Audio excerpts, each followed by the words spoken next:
Bu video filmini körüp oturunlar vatandaşlar. Kat film deyme o. Kat film. Bugün Çislağı 2025 yıl 1. ayının 15. gün yaptığı çarşamba vatandaşı. Enlik söyleyeceğimiz bana mindak.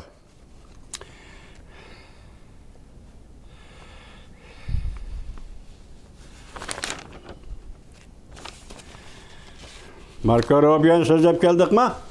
Endi bu doğru Marco Rubio doğrusu Bloomberg agentliğinde görsetti. Bu obzor ve bunda baha bir işle Marco Rubio'nun dünya karışıdır. Yok arkadaki sözlüğün sözle bu Marco Rubio'nun dünya karışıdır. Çünkü Kompartiyasiga qattiq muomala qilish meydanını aksettirip berdi. Qaraganda Amerikanın yangi navbatlik hukumati bilan Beijing o'tirisidagi dastlabki to'qnashuvdan yo'lini ochgandek ko'rinadi. Bo'libmi prezident Trump Jungo tovarlardan zo'r darajada tamojni baja elishni ko'rsatdi. Yuqorqi xabarda mundaq bayon qilindi. Marco Rubio Kengash palatasida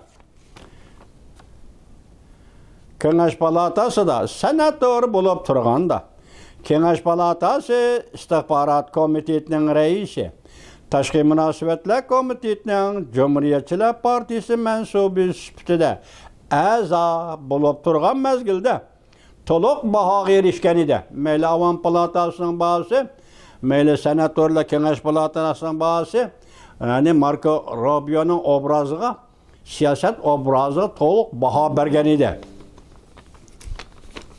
Prezident Trump Marco Rubio'ni Amerika Qo'shma Shtatlari davlat ishlar kotibi qilib tayinlagan kundan boshlab Davlat Majlisida ikki partiya mansublari birdek e'tirof qilgan edi. Ya'ni Marco Rubio'ning obrazini birdek e'tirof qilgan edi. Kutimizki Marco Rubio Kengash palatasi guvohlik berish yig'inida cho'qim davlat ishlar kotibi bo'lib tayinlanadi.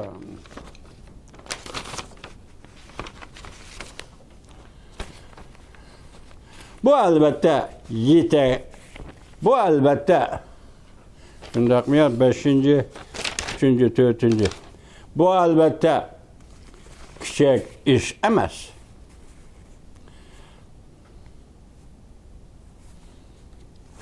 Tugabdi, xabar tugabdi albatta.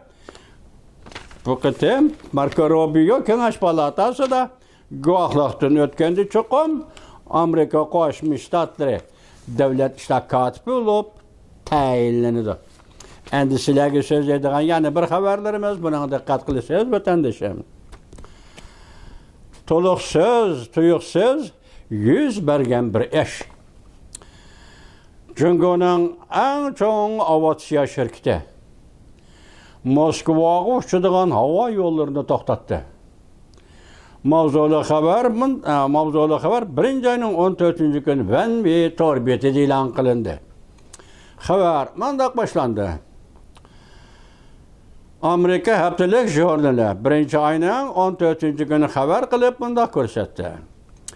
Jungoning eng chong aviatsiya shirkati Jungo Janub havo yo'llari shirkati 1. ayning oxirida Beijingdan Moskvaga uchadigan navbatchi aeroplanni to'xtatdi. O'ylamagan yerdan chiqqan bu harakat dal Jungoning bahor bayrami arafasida yuz berdi. Bu harakat Rossiya prezidenti Vladimir Putinga berilgan bir zarbadir. Haftalik xabarlar jurnali ilxat orqali Jungo Janub havo yo'llari shirkati bilan va Rossiya Tashqi ishlar ministrligi bilan aloqalashib, bu to'g'rida gap qilishni va tushuntirib qo'yishni talab qildi.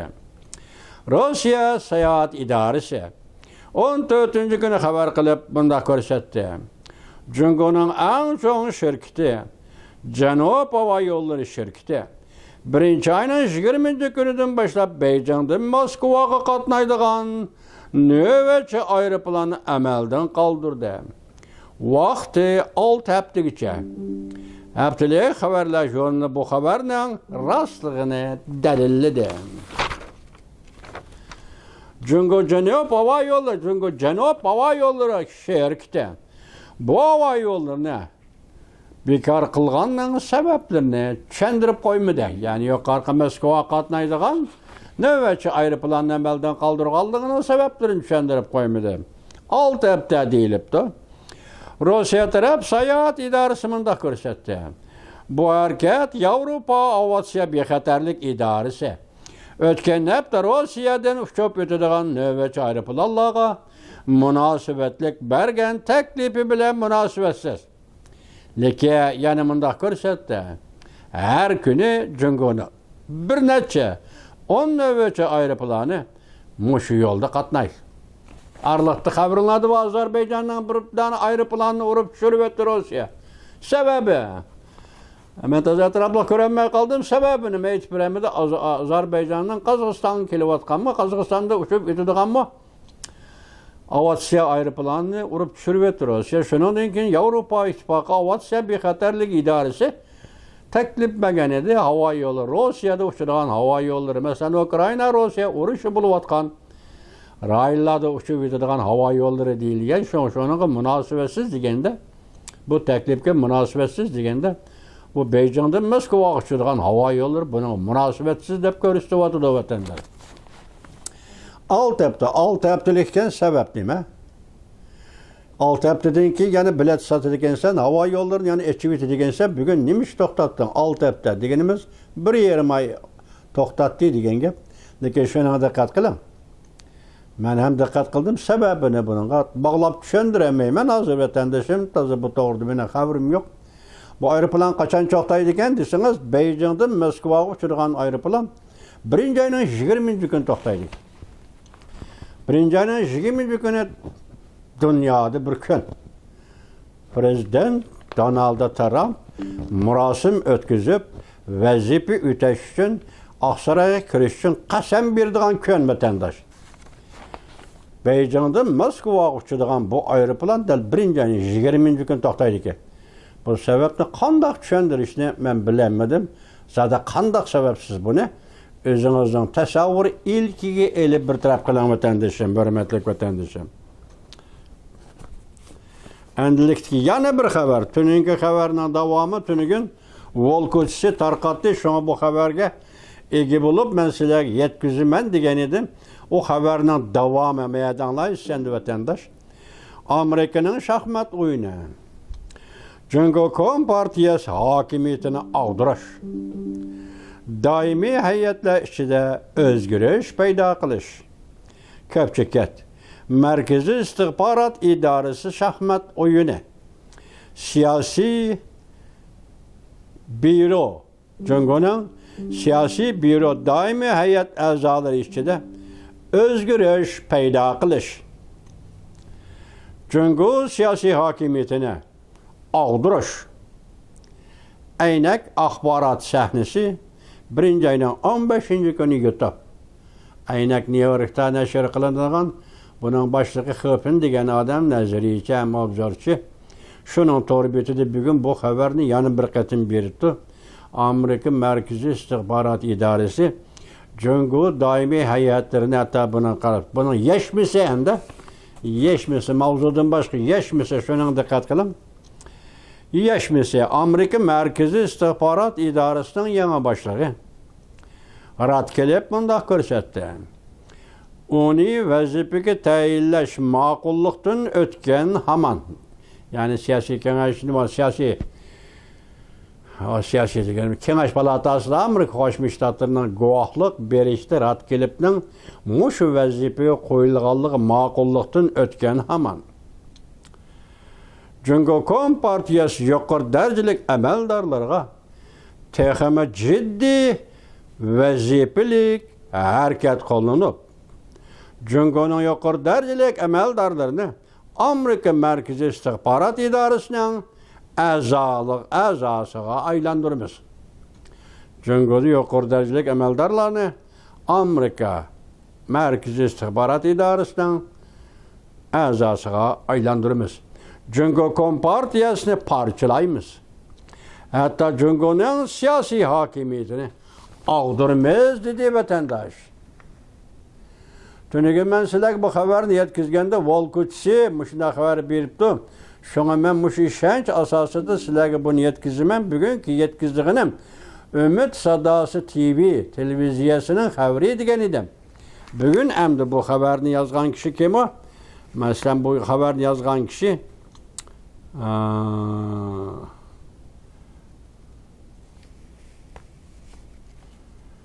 aynak axborot sahnasi New Yorkda video film ishlash sahnasi. 1-oyning 15-kuni YouTube vatandaşı. Bu xabarni shunday anglaysiz endi.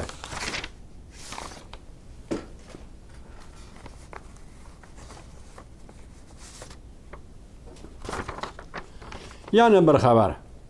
Tuyuqsiz yuz bergan bir ish. Bir necha ming odam to'planib orada to'qinish yuz berdi. Koreyada ikkinchi qatim qo'lga olish yuz berdi. 2000 nafar soqchi prezidentni qo'g'dash qismlari bilan to'qnashdi. Koreya prezidenti Yon qo'lga olindi. Umid Sadası 1-oyning 15-kuni.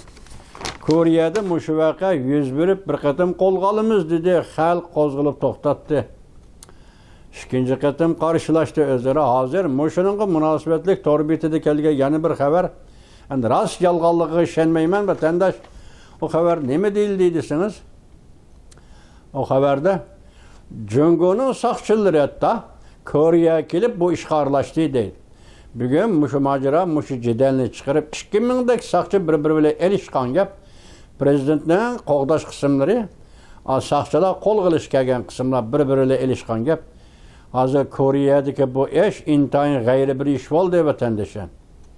Bu balki Sharqiy Shimoliy Osiyoda bir voqea yuz berishning oldingi boshlanmasi bo'lsa kerak vatandoshlar. Nayt jiddiy bu voqea.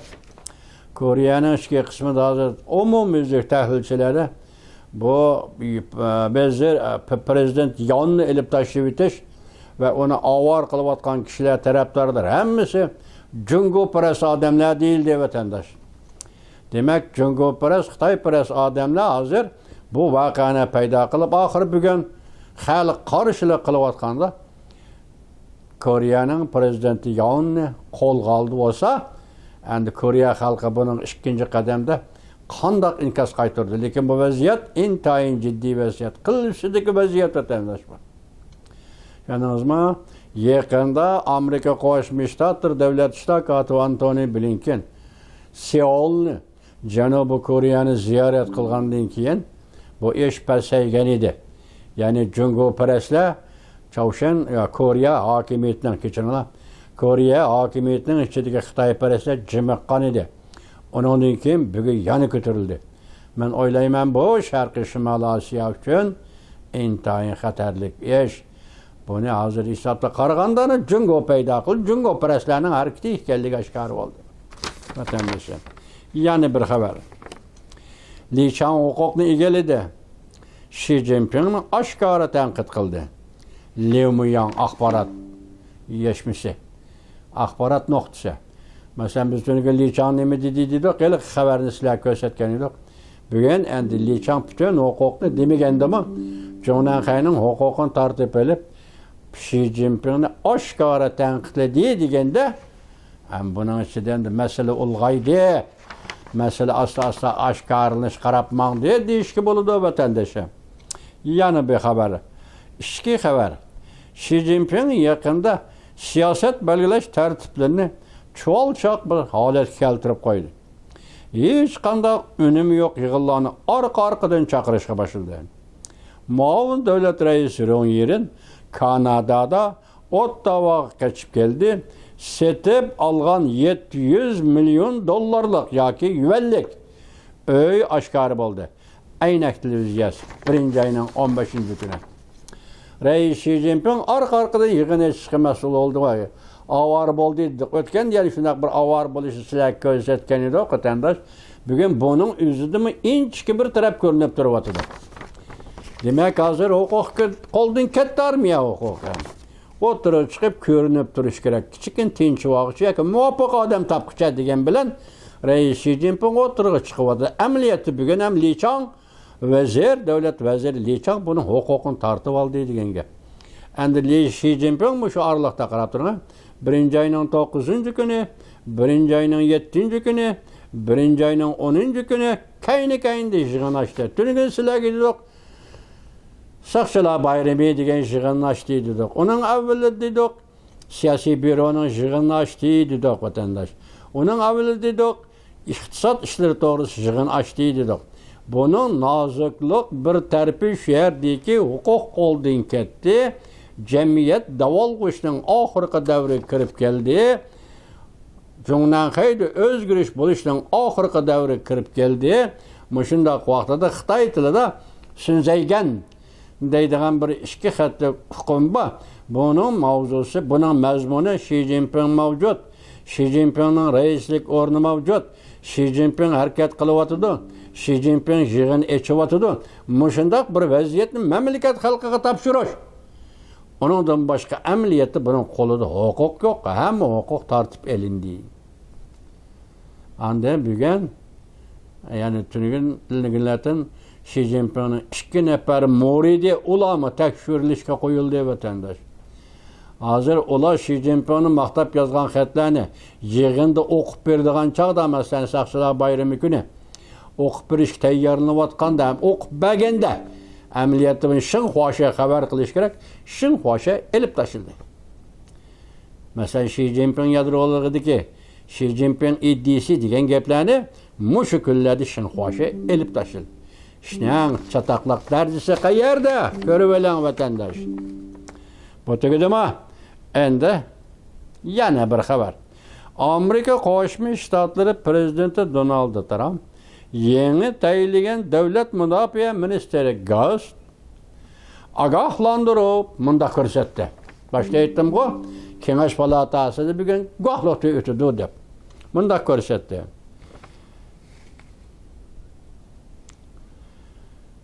Jungo kompartiyasini cheklashni herkes kechiktirishga bo'lmaydi. Bu yerda cheklash deb chiroyli qilinibdi. Demek mazmuni Jungo kompartiyasini bir taraf qilib o'tishni herkes kechiktirishga bo'lmaydi. Mana siyosat vatandoshim bu 1 ayning 15 kuni video film Umid sadosi. Bu siyosat mana shu vatandoshim endi 5 kun Prezident Donald Trump qasam berib vazifa o'tab Oqsaroyga kirdi vatandoshim. Bunun aralig'ida 1 ayning 20 kuni dal shu kunda Beijing'da Moskvaga uçulan hava yollarının to'xtatilishi ve bekor qilinishi bu bir gap. Vatandoshim, anandan keyin mustaqillik siyosatining ushuri va yoki ona signali sifatida davlat ishlar kotibi qilib tayinlangan Marko Rubioning bugun Kengash palatasi guvohlik berish yig'inida so'zlaydigan nutqi to'liq nusxasi kelishi mumkin. Onda bir so'z diqqat qildim ama dunyoning tertibi yani 2. Dünya uğraşıdan kim belgelengen dünya tertibinin vakti öttü. Oldu mu vatandaş? Vakti öttü. O dünya tertibinin birincisi demokratiya ve demokratiyanı saklap kalış. İkincisi devletlerini haritsinir, oylarını haritsinir gerçi. Demek bu 2. Dünya uğraşıdan kimki tertibiydi. Hem de onun vakti öttü. Uyg'uriston mushu tartibning ichida qurban bergan edi, badal to'lagan edi. Bugungi kunda Xitoyning mustamlikasiga aylanib qolgan edi. Bu tartibning vaqti o'tdi. Tunji qatim. Mushu gap tunji qatim. Tushundingizmi? Endi demokratlar, Cumhuriyetçiler Partiyasining an'anasi bo'yicha aytganda 2005 yılı 5 ayının 6 günü Amerika Qo'shma Shtatlarining şu vaqtdagi prezidenti George W. Bush Latviyaning Riga shahrida dunyo urushi oxirlashganligining 50 yilligini xotirlash yig'inida shundoq degan edi. Yalta yig'ini intayin zo'r tarixiy xatolik. Bugun yani şu Cumhuriyetçiler Partiyasining davlat ishlar kotibi bo'lib tayinlangan Marko Rubio dünya tertibinin yoki koni dunyo tertibinin vaqti o'tdi. Dikkat siyasetke vatandaşlar. Xuda. Nusrat Atakıl Prezident Donald Trump'a ben başta ettim. Bunun da 30 yıl burun dünyanı özgertken Reaganizm. Rusya komünizm imperiyası ağdırıldı. Tamam tügedi. 1991 yılı 12. ayının 25. günü komünizm bayrağı yerge düştü. Rusya'da komünizm sistemisi yemirildi. Sizge Xudadan nusrat dileymiz Prezident Trump, yaki Prezident Trumpizm. Muş aldığımızdaki 4 yıl içinde Cumhurbaşkanı Partiyası sistemisindeki mustamlike sistemisi ve imperializmnin sisteminin gumran buluşunu, sizden kolunuz bilen gumran buluşunu kütümüz Prezident Donald Trump.